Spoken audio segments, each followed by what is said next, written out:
ఏంటి ఇన్ఫినిటంలో నెక్స్ట్ ఏదైనా ప్రాజెక్ట్ డిసైడ్ అయిందా, లేకపోతే what is your next? So ప్రస్తుతానికి పెళ్లివారమండి ఇంకొక 2-3 ఎపిసోడ్స్లో అవుతుంది. అయ్యాక ఆల్రెడీ ఒక ప్రాజెక్ట్ రన్ అవుతోంది, జానకి సమేత రఘురామ అని. అది అండ్ చూడాలి, ప్రీవియస్ హిట్ అయిన సిరీస్ సీక్వెల్స్ ప్లాన్ ఉన్నాయి. అంటే I did a series call date with boss, దాని సీక్వెల్ రాధా గోపాలం, దాని సీక్వెల్ ప్లాన్ అయితే ఉంది. ఇంకా ఆడియన్స్ని బట్టి వాళ్ళ రియాక్షన్స్, అంటే you can't keep on doing content with the same person. అంటే ఒకే కౌంటర్ పార్ట్తో కంటెంట్ చేస్తున్నా సరే బోర్ అయిపోతారు. And they somehow get use to seeing only with that person. అంటే వీళ్ళతో కంటెంట్ హిట్ అయితే వీళ్ళతోనే చెయ్యి అంటారు, బట్ దట్ డజంట్ వర్క్. అంటే కాస్టింగ్ మారుతూ ఉండాలి. So with different person for few days and maybe will come back to Pellivaramandi season 3 again. ఇప్పుడు చాలా మందికి వ్యూవర్స్కి ఉన్న క్వశ్చన్ ఏంటి అంటే, ఛానల్స్లో అయితే దే పే యూ మంత్లీ ఇట్లా అని, బట్ యూట్యూబ్లో వచ్చేసరికి అంటే ఈ వ్యూవర్షిప్ని బట్టి దే పే యూ ఆర్ మనకి సినిమాలో లాగా పర్ డే అలాగా, లేకపోతే ఈ ప్రాజెక్ట్ కింద అని? ఐఎమ్ అన్ ఎంప్లాయీ, సో అది ఛానల్స్లో లాగా మంత్లీయే పే ఉంటుంది. అంటే ఇట్ డిపెండ్స్, అంటే ఫ్రీలాన్సర్స్ అయితే ఒకలా ఉంటుంది, ఎంప్లాయీస్ అయితే ఒకలా ఉంటుంది, if you own a channel ఒకలా ఉంటుంది. అంటే నాకంటూ నా ఓన్ ఛానల్ ఉండి if I'm associated with it, partnership లాగా this part of revenue belongs to me, this part percentages ఉంటాయి. ఫ్రీలాన్సర్స్ ఉంటే నంబర్ ఆఫ్ డేస్ కానీ పర్ సిరీస్ కానీ ఉంటుంది. నేను ఎంప్లాయీని కాబట్టి నాకు అట్లే ఉంటుంది monthly, so number of videos per month అలా. So it depends on different people. Now that I'm associated with Infinitum, I'm an employee with Infinitum, so salary. Finally Prasad గారు నేను ఇంటర్వ్యూ చేశాను. అమ్మో అమేజింగ్ అసలు.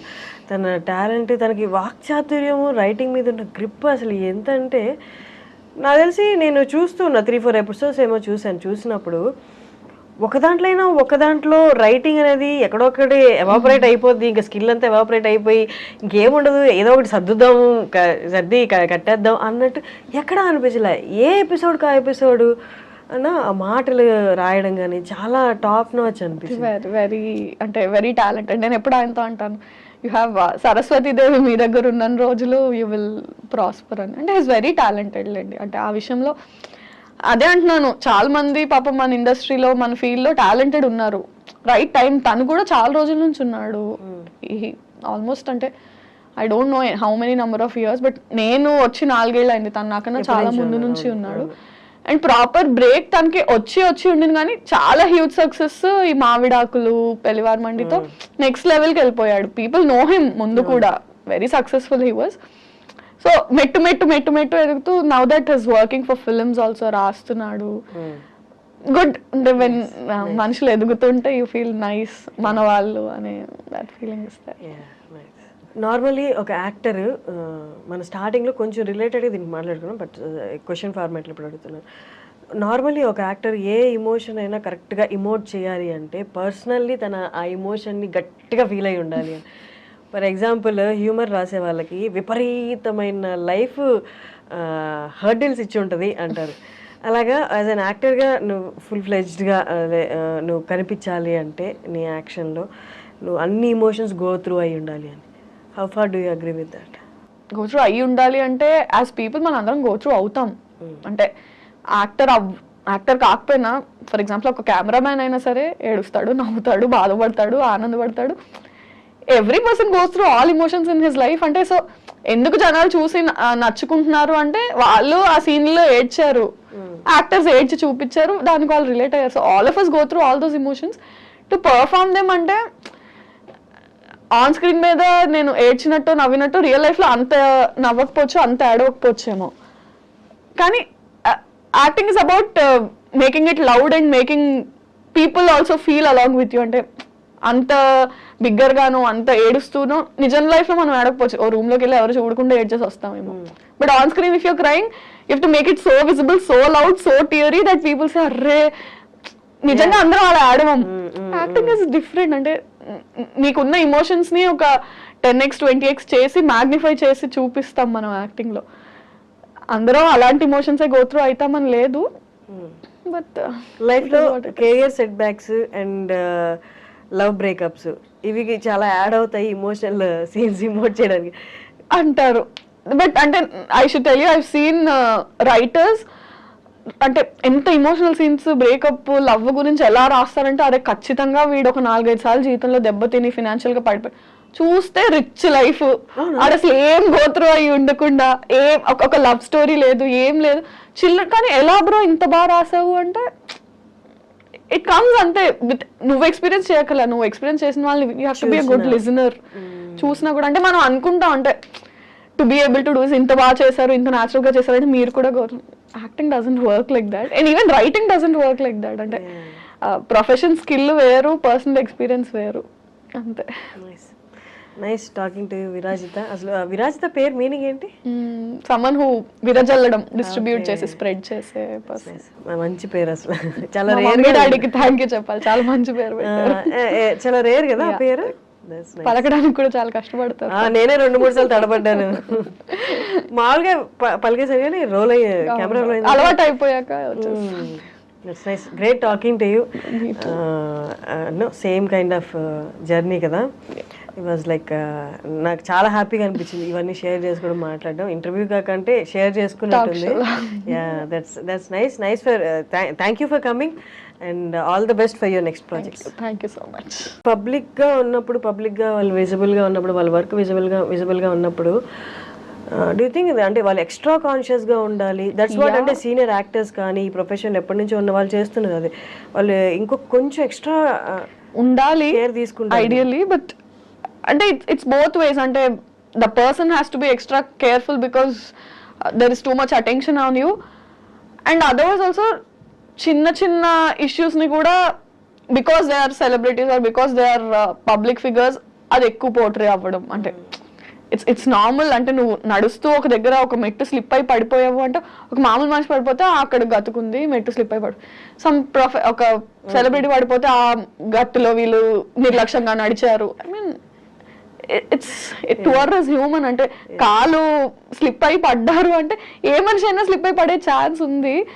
దాన్ని పబ్లిక్ ఫిగర్ కి వచ్చినప్పుడు ఎక్కువ పోర్ట్రే చేస్తారు. నార్మల్ పర్సన్ అనేసరికి ఇట్స్ ఓకే, ఇట్స్ ఫైన్ అన్నట్టు ట్రీట్ చేస్తారు. Yeah, they have to be extra conscious and I think the people in media also have to little chill down. I mean, వాళ్ళు మనుషులే కదా.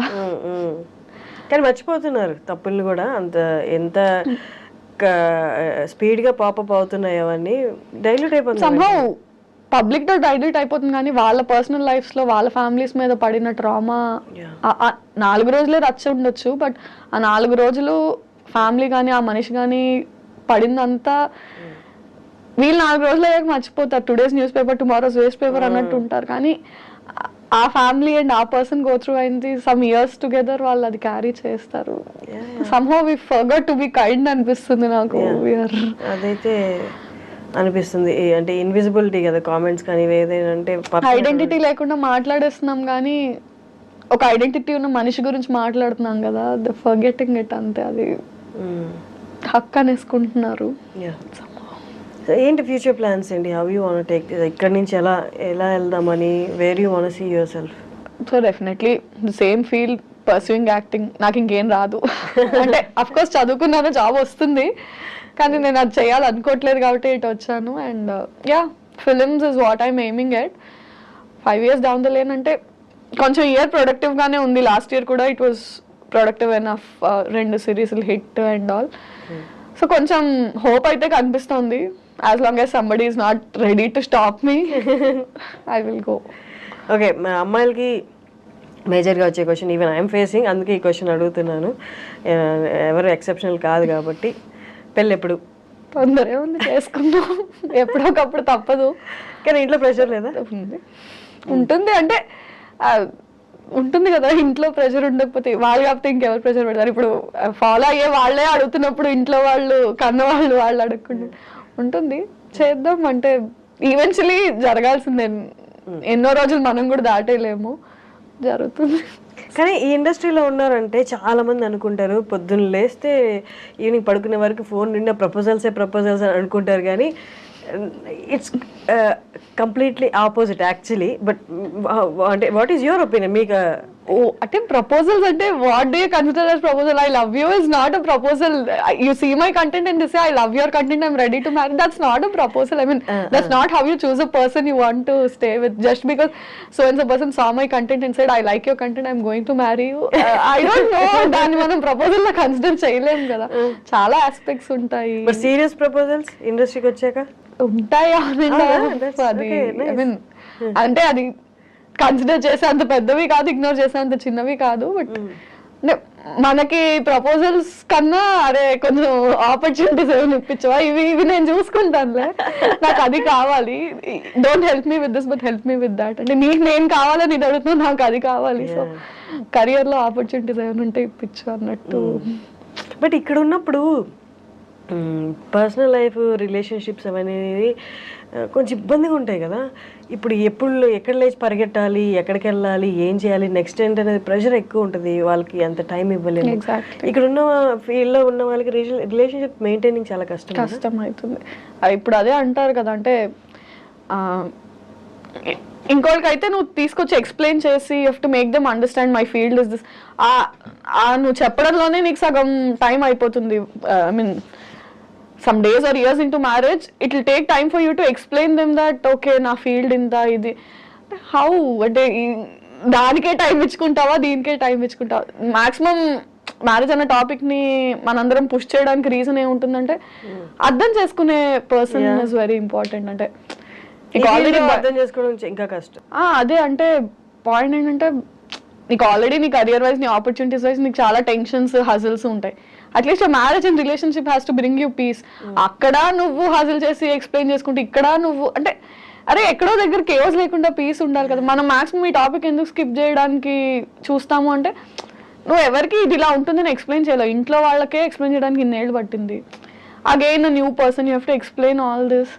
బట్ ఎందుకులే అనిపించింది, కానీ తప్పదు, ఇన్ఎవిటబుల్. అంటే దాన్ని నువ్వు దాటేయాలనుకున్నా వాళ్ళు వేయనివ్వరు. అండ్ సమ్వేర్ ఎక్కడో దగ్గర నువ్వు కాంప్రమైజ్ అవ్వాలి. ఇప్పుడు మన చుట్టూరు ఉన్న వాళ్ళని చూస్తే రియాలిటీలో పెళ్ళిళ్ళు సక్సెస్ అయ్యాయి, సక్సెస్ రేషియో అనేది చాలా తక్కువ పడిపోతుంది కూడా. ఇవి చూసినప్పుడు ఇంకా అంటే మనకి ఆల్రెడీ నిరుత్సాహం లేదు, కొంచెం యాడ్ ఆన్ అయ్యి వద్దులేరా బాబు ఇప్పుడు అని అనిపించట్లేదు మెనీ టైమ్స్. ఐ మీన్ అంటే ఆ ఇన్స్టిట్యూషన్ ఆఫ్ మ్యారేజ్ అనేది డైల్యూట్ అవుతూ వచ్చిందో, అది మనమే డైల్యూట్ చేసామో తెలియదు, కానీ సంహౌ ఆ హోప్ అయితే చాలా మటుకు అవసరమా ఇప్పుడు మళ్ళీ. అంటే ఇట్స్ నాట్ లాస్టింగ్ అన్న పాయింట్ కన్నా దాని ఎఫెక్ట్ కెరియర్ మీద మళ్ళీ ఉంటుందేమో. పర్సనల్గా ఇఫ్ ఇట్స్ నాట్ లాస్టింగ్, అది నా మటుకు అన్నట్టు నేను ఇప్పుడు ఉండలేను. ఎందుకంటే పబ్లిక్ ఫిగర్స్ మనం ఇప్పుడు. సో దాని ఇంపాక్ట్, దా పర్సనల్ ఇంపాక్ట్ నువ్వు వర్క్ మీద పడ్డం, పబ్లిక్లో తెలియడము, ఆ భయం ఇంకా అదే చెప్తున్నారు మీరు ఇందాక అన్నట్టు.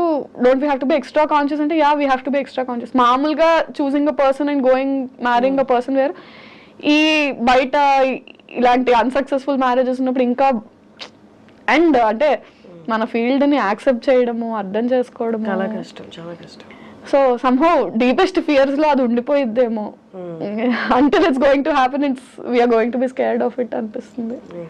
ఏంటి ఇన్ఫినిటంలో నెక్స్ట్ ఏదైనా ప్రాజెక్ట్ డిసైడ్ అయిందా, లేకపోతే what is your next? So ప్రస్తుతానికి పెళ్లివారమండి ఇంకొక 2-3 ఎపిసోడ్స్ లో అవుతుంది. అయ్యాక ఆల్రెడీ ఒక ప్రాజెక్ట్ రన్ అవుతోంది, జానకి సమేత రఘురామ అని. అది అండ్ చూడాలి, ప్రీవియస్ హిట్ అయిన సిరీస్ సీక్వెల్స్ ప్లాన్ ఉన్నాయి. అంటే I did a series call date with boss, దాని సీక్వెల్, రాధా గోపాలం దాని సీక్వెల్ ప్లాన్ అయితే ఉంది. ఇంకా ఆడియన్స్ బట్టి వాళ్ళ రియాక్షన్స్, అంటే you can't keep on doing content with the same person. అంటే ఒకే కౌంటర్ పార్ట్ తో కంటెంట్ చేస్తున్నా సరే బోర్ అయిపోతారు. And they somehow get use to seeing only with that person. అంటే వీళ్ళతో కంటెంట్ హిట్ అయితే వీళ్ళతోనే చెయ్యి అంటారు, బట్ దట్ డజంట్ వర్క్. అంటే కాస్టింగ్ మారుతూ ఉండాలి.